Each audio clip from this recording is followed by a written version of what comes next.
Ward or whoever wants to fight him. And personally, I would never take a fight with Andre Ward in Oakland for less money. I don't care who you are. It's not worth it, and it really devalues your stock. That's incredible what you said there. You know what? You just done this big build-up that this man is this fearless killer. Then all of a sudden, don't take this fight because it's not worth it. That's just absolutely amazing. I find that astounding how people do that in one sentence. No, I'm saying I would never, if I'm Triple G, I would never, ever, and you don't put words in my mouth. I don't like that. People put words in my mouth. I said I would never take the fight in Oakland against Ward for bullshit money. Okay?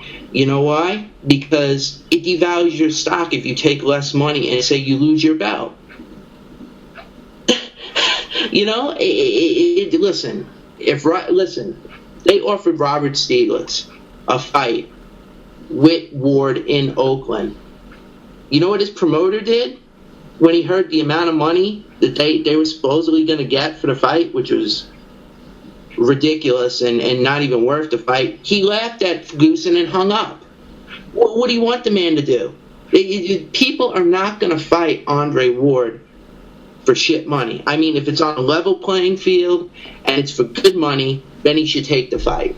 Absolutely. But if it's for dirt money in Oakland in front of 3,000 people, and nobody cares about Andre. You can't have it both ways. You can't have it both ways, right? You can't be saying I'm doing accountancy. I'm trying to level up the books, but I still want to be looked on as this dangerous fighter as everyone's scared. You can't have it both ways. You can't have it both ways. Wait. So Triple G, right, is supposed to take dirt money, right, to go fight in Oakland against Andre Ward in front of 3,000 people, and that just shows you right there. And, you know, and it just shows that even in Oakland, nobody cares about Andre Ward. Wait. Let me ask the question here. Should that fight happen, who needs to fight more? Ward right now because he's had such a long layoff. He's been more fighting in court. Ward needs it more? And I'll go to you on this. Ward needs all the big fights because he's been sitting out of the ring and he's still living on that Super 6 victory that's about going on 3 years now. So I think he needs it more. And I'm gonna go to you on this one, Beats. Who do you think needs to fight more? Huh? Who do you think needs to fight more, Beats? Should they fight? Well, look. It's a stupid question because like the only reason. Also, Triple G. No. Hold on. Let me say. Let him give him a chance to explain himself. I'm not attacking the question. Let him give him a chance to explain himself. If we're gonna be boxing fans, I mean, look, Kev, is your name Kev? You're not in Team Golovkin. You're not making no money out of doing the box. We're coming to talk boxing, and then you started doing accountancy. I mean, this is crazy. You started doing accountancy. I can't. The only logical answer. And I'll let you come in. Sorry, so I beg you. The only logical answer to that is that Triple G needs that fight more than Ward because he just doesn't have the same credentials as Ward. Forget the books. Are you talking purely in terms of? So why are you shaking your head, Shawn? So you think Triple G has done more in the game than Andre Ward? You talking purely in the context of in the ring, boxing beats. Are we making any money by doing Triple G's books? Are any of us making any money by doing Triple G? Doesn't matter. We are allowed to make a comment of you basically saying that we can't comment on the financial situation of the fighters. I'm just saying that. Okay, well, Floyd should never fight Keith Thurman. Question. One question, then you can comment. What has Ward done in a year? Nothing.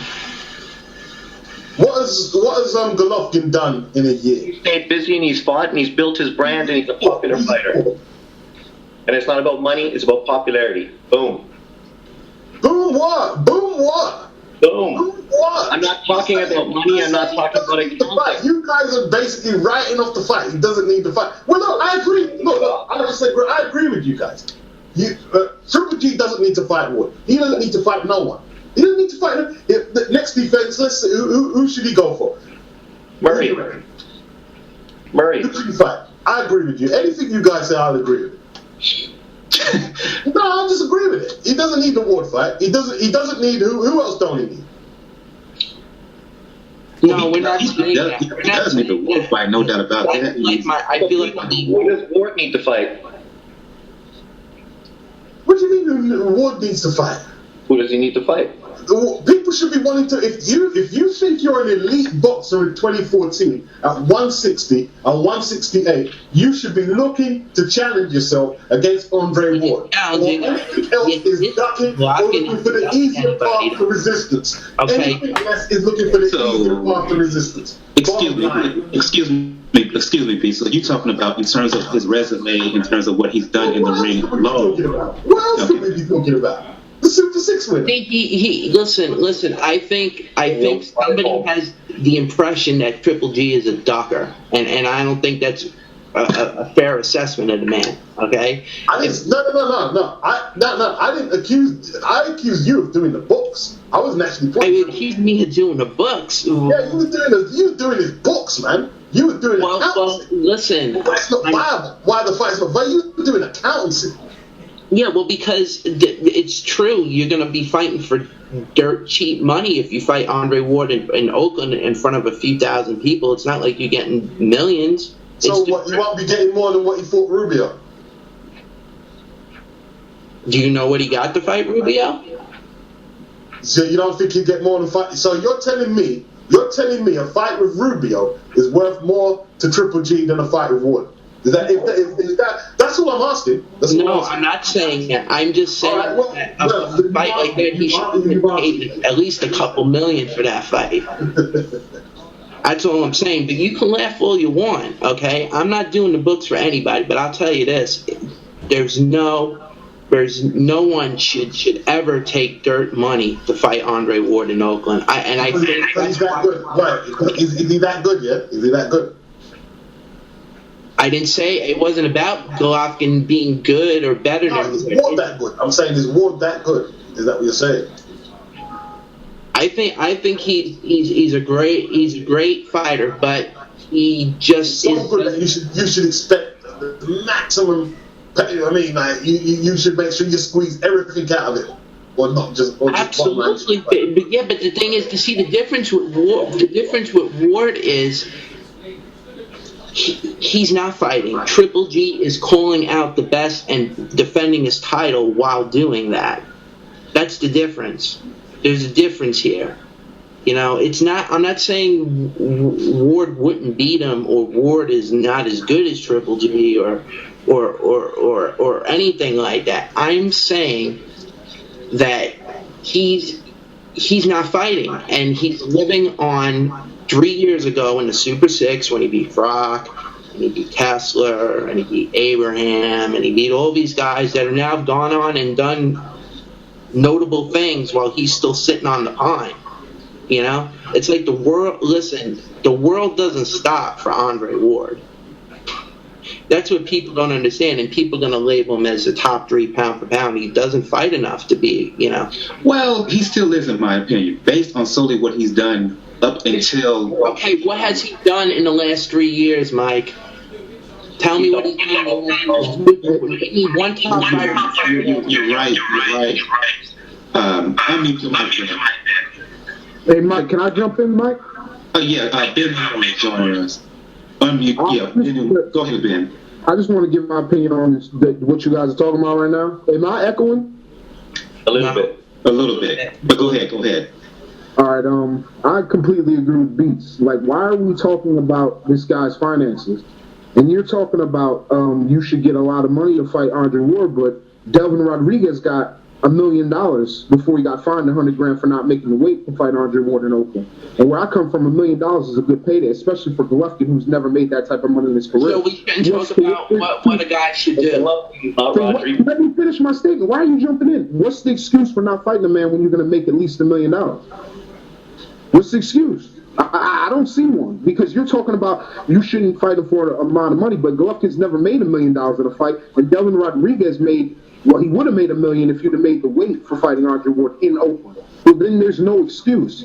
So what I'm hearing here is Golovkin fans making excuses for him not fighting the best guys out there, and I don't want to hear about fighting Rubio. I don't want to hear about fighting Rubio and Curtis Stevens and all these guys staying busy means anything. You're fighting C-class fighters. It doesn't. You haven't fought a top 10 guy besides Rubio, and I'm supposed to believe that this guy, everybody's afraid of this guy, everybody's ducking him, but he hasn't fought a top 10 guy. Meanwhile, the guy that everybody says the biggest ducker, Peter Quillen, was fighting better guys than him.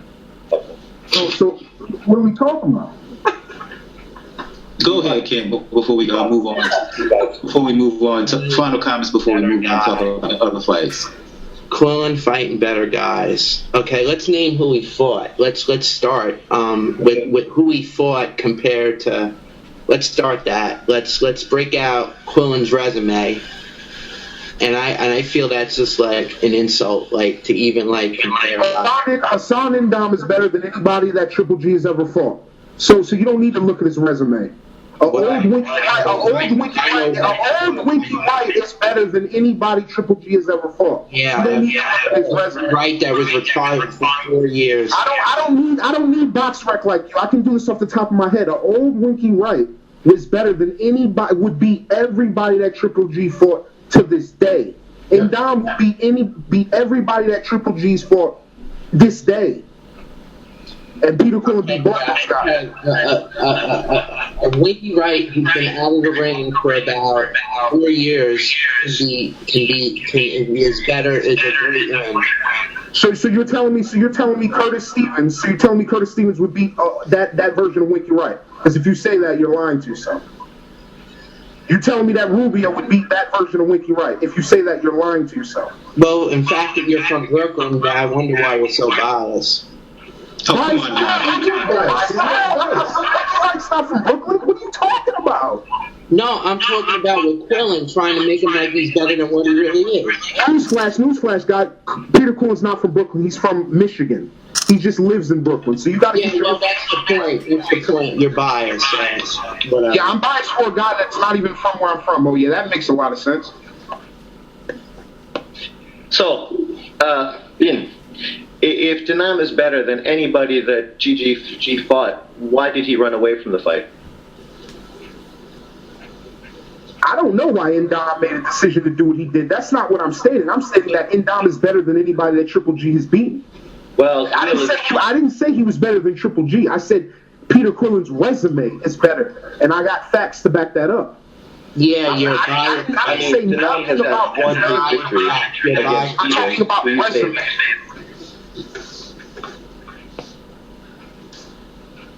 Resume.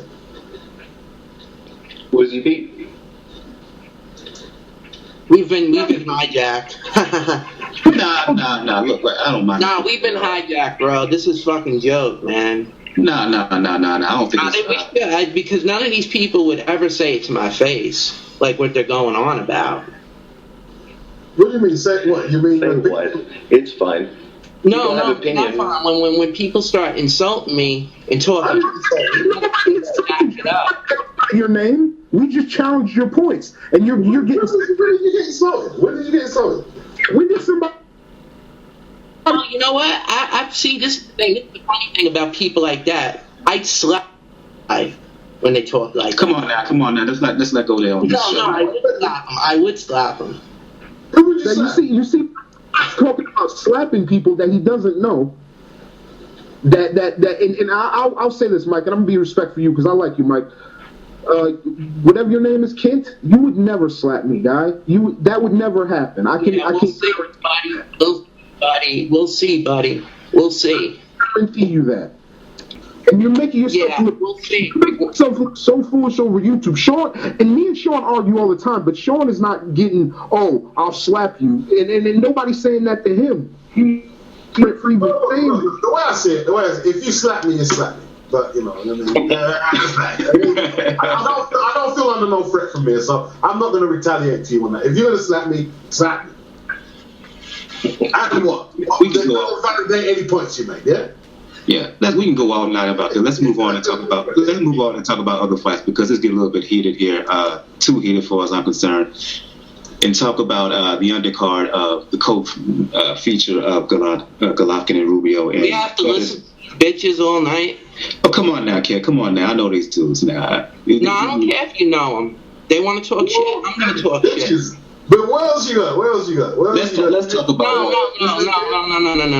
I'm hijacked, and now I'm holding everything up. This is ridiculous. Ken, you're not impressing no one. You can't beat up no one from where you are. You can't beat me or Umar from me. How do you know? Do you know me? Well, what? You don't know where I am. You're not going to come to. I don't think you're going to fly over to where I am right now. No, it's not about flying over. I'm just saying the way I don't know nothing. You're not playing over to where I am and knock my door and say, I'm not. It's not worth it. But the point is, right. So why say it, Ken? Why say it? Because if you did it to my face, I would. That's Ken. You sound like a petulant child. You're gonna fight somebody over the internet. Ken, hold on, Ken. You're a grown man. You came in a hangout, right? You came into a hangout knowing. Now he's going to talk to me knowing that we're all online. And now you're talking about you're going to slap you and slap my face. When you put the guy and we'll set our feet. You sound ridiculous, Ken. I'm not going to get angry at you, Ken, and say I'm going to do this because you sound ridiculous. No, I said. You didn't slap me. Then slap me, Ken. But until then, why even talk about it? You sound ridiculous. You're a grown man. You're trying to You sound ridiculous. Wait. Everybody hold up. Holding up the show and all this. This is my damn show, damn it. Okay. Like I said before, this is really a show, or is this about having your fucking asshole buddies on the show? Like, no, that's not it. That's why I say. I know that's what it's becoming, and I feel like, it's becoming. It's not about that. It's not about that at all. And I'm going to say it right now. The language you're using, language you're using, knowing that there can't be no physical altercation with the dynamic. What is the alternative? Me to start saying, yo, is that the alternative? No, it's you to shut up and just let people talk. You sound ridiculous, Ken. Ken, you sound like the phoniest tough guy I've ever heard. You sound ridiculous. You sound absolutely ridiculous, Ken. Well, you sound like a faggot. Like, that doesn't matter. Wait. Now, let's not have that language being used. Come on now. No, everybody needs to calm down.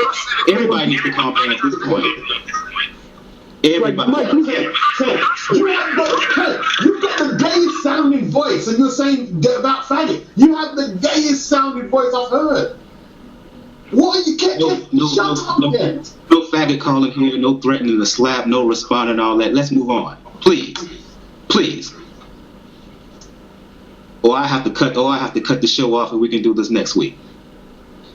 Got it?